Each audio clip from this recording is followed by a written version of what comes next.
Sejarah dan Perkembangan Kongregasi SFIC Provinsi Indonesia. Demi cinta Allah, teguhkanlah ya Tuhan apa yang telah Kau mulai dalam diri kami. Doa yang indah ini menguatkan langkah ketiga suster pertama Van Vekel 175 tahun yang lalu dalam memulai karya cinta yang berbalut keprihatinan akan keadaan sekitar, yang menuntut kurban dan sekaligus kepercayaan akan penyelenggaraan ilahi. Semua dan segalanya mereka lakukan terdorong oleh demi cinta Allah.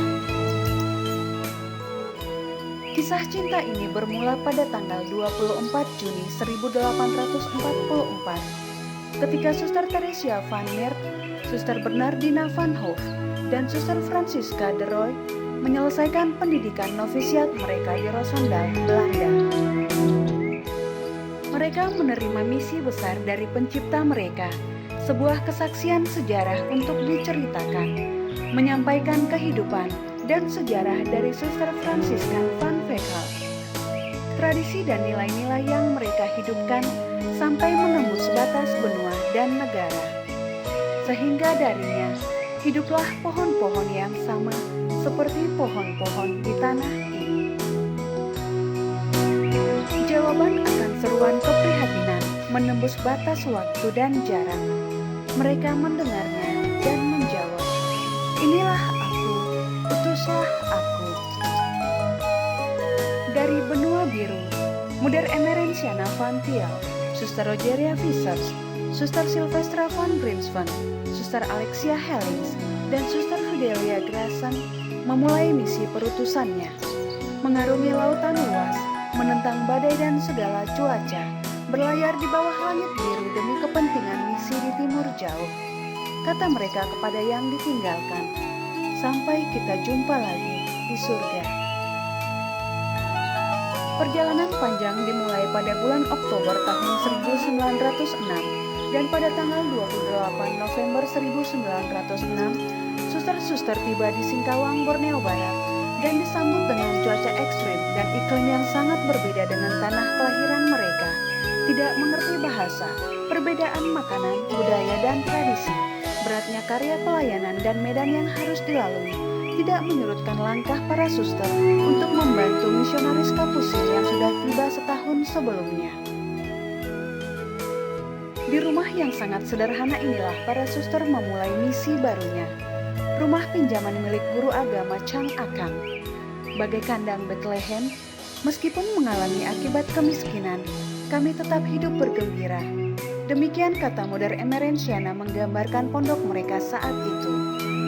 Ibu Theresia van Meert sangat tergerak hatinya untuk meringankan penderitaan orang-orang di sekitarnya. Ada banyak anak-anak yang miskin dan terlantar, yang tidak mendapat pendidikan, yang sakit dan jompo, tunakarya dan gelandangan. Ladang kasih Tuhan ini jugalah yang menyambut para suster di tanah misi. Maka sejak semula, sesuai dengan misi kongregasi suster-suster dari Vekel, yakni meringankan penderitaan banyak orang, suster-suster di misi Borneo juga menangani karya kasih, mendukung usaha gereja dan misionaris Kapusin dalam usaha membawa kabar gembira lewat pendidikan dan pelayanan kesehatan kepada masyarakat. Para suster merawat anak-anak yang tinggal bersama mereka, anak-anak yang dibuang dan terlantar. Sebagian dipungut oleh para suster di jalan, ada yang diantar oleh orang tuanya sendiri, dan kadang mereka sudah ditemukan diletakkan di depan pintu rumah ketika suster membuka pintu di waktu pagi. Para suster juga merawat orang sakit, mengajar di sekolah, dan keterampilan, serta ikut dalam tugas penyelamatan jiwa-jiwa dengan mempersiapkan anak-anak dan pasien dewasa yang ingin dipermandikan. Tanggal 1 Juni 1907, para suster mulai menempati rumah biara milik mereka sendiri dan dipercayakan di bawah perlindungan Santo Franciscus Xaverius. Dari rumah yang sederhana inilah mereka melanjutkan karya kasih Tuhan bagi anak-anak kecil dan terlantar, mereka yang sakit. Dari rumah ini juga, suster-suster berjalan menuju ke Gunung Sari, mencari jiwa-jiwa yang diasingkan dan dibuang, yakni mereka, orang miskin dari Allah yang baik, para penderita kusta yang saat itu masih sangat ditakuti dan dibuang dari masyarakat.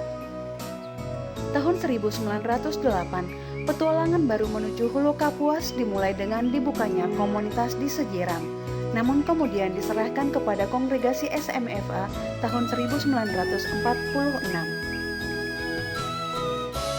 Tahun 1910, sebagaimana yang diharapkan oleh Pater Pacificus Bos, maka menumpang sebuah kapal besar dari Singkawang, Suster Alexia Hellings, Suster Venancia Verhoeven, dan Suster Ilde Pons membuka komunitas baru di Pontianak. Inilah rumah pertama milik suster-suster di Pontianak setelah sebelumnya selama 2 tahun mereka tinggal di sebuah rumah kayu kecil yang diperuntukkan untuk guru-guru. Karya pelayanan yang harus ditangani oleh para suster di Pontianak tidak jauh berbeda dengan apa yang mereka alami di Singkawang. Pendidikan dan pelatihan keterampilan bagi anak dan remaja putri, pelayanan kesehatan, semuanya masih serba terbatas. Dikisahkan karena kekurangan tempat tidur, anak-anak terpaksa tidur di bawah ranjang para suster dan memanfaatkan kelambu para suster agar terhindar dari gigitan nyamuk. Tahun 1931, para suster sudah memiliki kompleks perumahan dan persekolahan yang baru dan dipercayakan di bawah perlindungan Santo Willibrordus. Penjelajahan belum usai. Dari pesisir barat, para misionaris kembali menguatkan langkah untuk mencari jiwa-jiwa kesayangan Allah di bagian pesisir timur Borneo. Maka dimulailah perjalanan panjang dan berat menuju ke Laham dan Tering di Borneo Timur. Inilah ketiga wanita tangguh itu, Suster Alexia Hellings, Suster Liguoria de Ward, dan Suster Theodoreta Jansen. Para suster bekerja sangat keras. Terlalu banyak jiwa yang harus ditolong sampai mereka sendiri tidak bisa memperhatikan diri sendiri, bergantian sakit, dan pada akhirnya persembahan diri menjadi paripurna.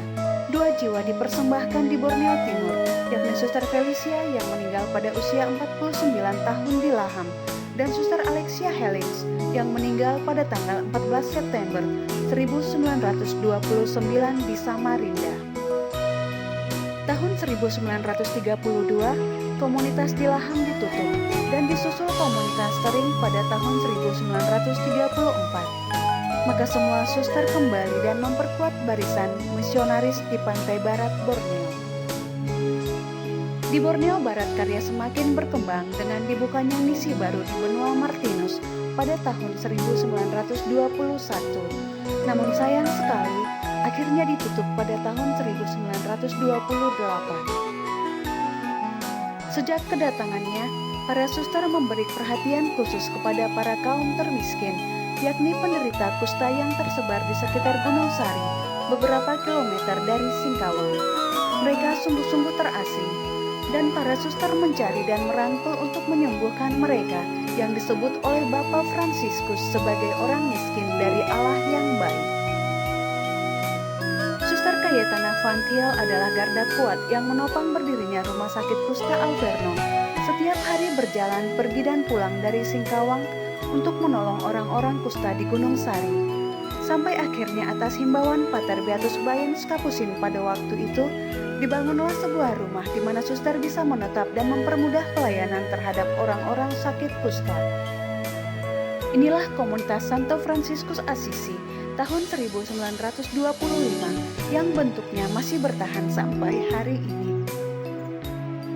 Benih pohon cinta kasih kecil yang ditanam secara sederhana tahun 1906 disirami penuh cinta oleh para suster, mendapat berkat melimpah dari Allah yang baik, bertumbuh menjadi sebuah pohon yang kokoh dan kuat dengan bertambahnya rumah-rumah cabang. Tahun 1928 di Pontianak didirikan komunitas Santo Antonius untuk mempermudah para suster melayani orang sakit di Rumah Sakit Santo Antonius Pontianak.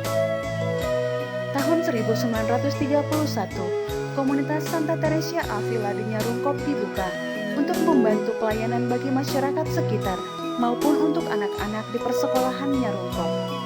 Pada tahun itu juga, mereka bisa dengan penuh syukur dan gembira merayakan kehadiran mereka selama 25 tahun menjadi misionaris dan duta cinta damai di bumi Indonesia. 1936, komunitas Santa Elizabeth di Kompleks Rumah Sakit Singkawang didirikan untuk mempermudah suster-suster dalam pelayanan di bidang kesehatan. Sejak semula, para suster sudah mengalami tantangan yang berat. Para suster tidak menyerah, mereka tetap bersemangat melayani umat Tuhan tanpa lelah. Namun pecahnya Perang Dunia Kedua menuntut terlalu banyak dari para suster. Banyak misionaris termasuk suster-suster kita yang ditangkap dan diasingkan sampai ke Kuching, Malaysia. Ada yang harus mengungsi ke Sejiram, sekitar 600 km dari Pontianak. Dan di sanalah Mother Teresa Willekens, pemimpin misi saat itu, menghembuskan napas yang terakhir karena sakit.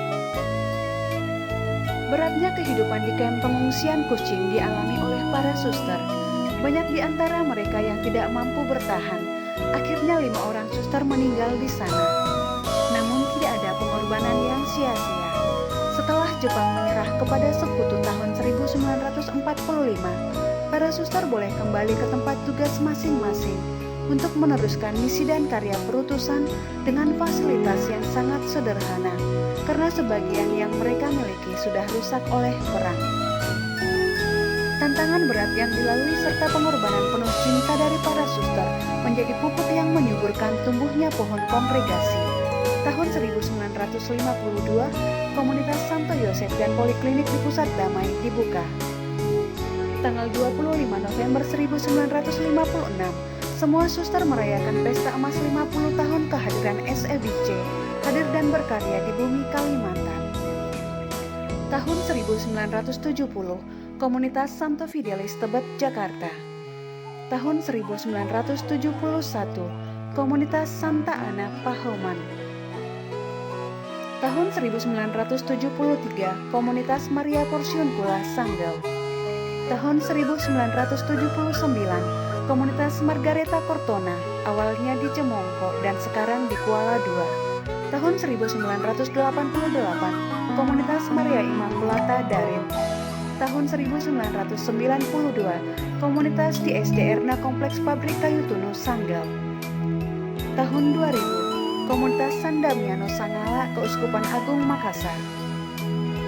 Tahun 2002, Provinsialat Maria Mediatrix di Pontianak. Tahun 2007, komunitas Fioretti di Rantepao, Keuskupan Agung Makassar. Dan tahun 2011, komunitas Kare Baruda, Makassar. Teladan hidup para suster menarik perhatian seorang gadis bernama Tan Moy. Maka tahun 1920, Tan Moy berangkat ke novisiat di Veghel dan 5 tahun kemudian kembali sebagai suster Willy Blordi. Setelahnya masih ada suster Immaculée, suster Bonifacia, suster Rufini, suster Felix, dan angkatan terakhir yakni suster Edmunda, suster Hermana, dan suster Candida. Sejak tahun 1950, para suster SEBC Indonesia mendapat pendidikan kebiaraan di Indonesia. Suster Clara, Suster Delvina, Suster Margareta, Suster Mariet, dan Suster Teresia Semani adalah angkatan pertama yang mendapat pendidikan di Indonesia. Dan sejak itu, pendidikan terus berlanjut sampai hari ini. Menurut catatan, ada 119 misionaris dari Belanda dan 14 suster dari Filipina yang turut menyirami pohon kongregasi SEBC di Indonesia.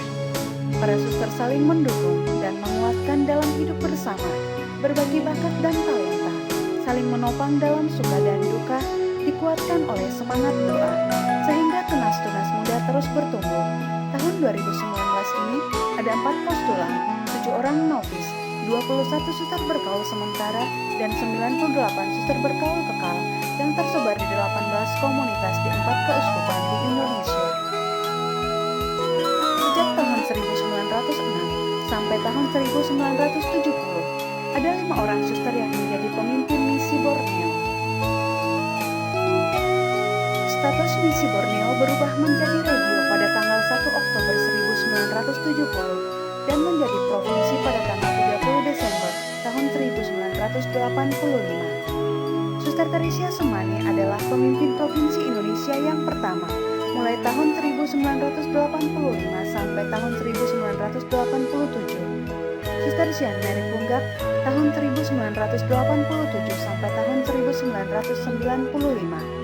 Suster Adriana Tony tahun 1995 sampai tahun 2007. Suster Irene tahun 2007 sampai tahun 2019.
Hoàng sa dân nhìn khai